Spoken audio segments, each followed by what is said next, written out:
એક couple divorce નક્કી થયેલા, દિલ્હીની વાત કરું છું. બંનેના લોયરે કીધું કે તમે સાઇન કરો કે તમને મ્યુચ્યુઅલ એગ્રીમેન્ટથી આપી દઈએ. બંને સહમત હતા, બંને પ્રોફેશનલ હતા, એકબીજા પાસે કોઈ પૈસાની અપેક્ષા હતી નહીં. પતિએ પત્નીને ફોન કર્યો કે ચલો હવે આપણે પરમ દિવસે ડિવોર્સ ઓફિશિયલી લઈએ છીએ, છૂટા પડે છે, ચલો છેલ્લી એકવાર મૂવી જોઈ આવીએ. પત્નીએ કીધું મૂવી નથી જોવું, આપણે અક્ષરધામ જઈએ. દિલ્હી અક્ષરધામમાં આવ્યા. આ તો એ લોકોએ ઘટના લખીને અમને આપી એટલે અમને ખબર પડી. અને ત્યાં પ્રદર્શનો જોયા, ત્યાં રામાયણનો સ્પોટ જોયો કે રામને આજ્ઞા થઈ તમે વનમાં જાઓ. સીતાજીએ કીધું કે હું સાથે જઈશ. ત્યારે બધાએ કહ્યું તમારે જવાની જરૂર નથી. સીતાજીએ કહ્યું કે હું અર્ધાંગની છું, મારા પતિ અહીંયા મહેલમાં રહે અને રાજા તો હું રાણી, મારા પતિ જંગલમાં જાય તો હું જંગલમાં જઈશ. આ દ્રશ્ય જોયું, અમારા સ્પોટ ગાઈડ એનું વર્ણન કર્યું અને પતિ પત્ની બંનેને અંતરદ્રષ્ટિ થઈ.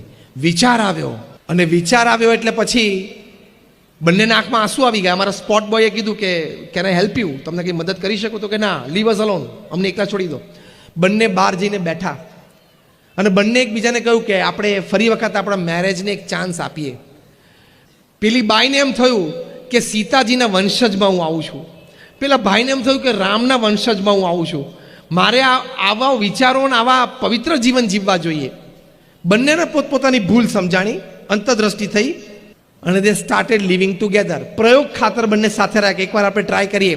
આ 2006ની વાત, આજે 2020માં they are a happy family, એક સુખી પરિવાર છે.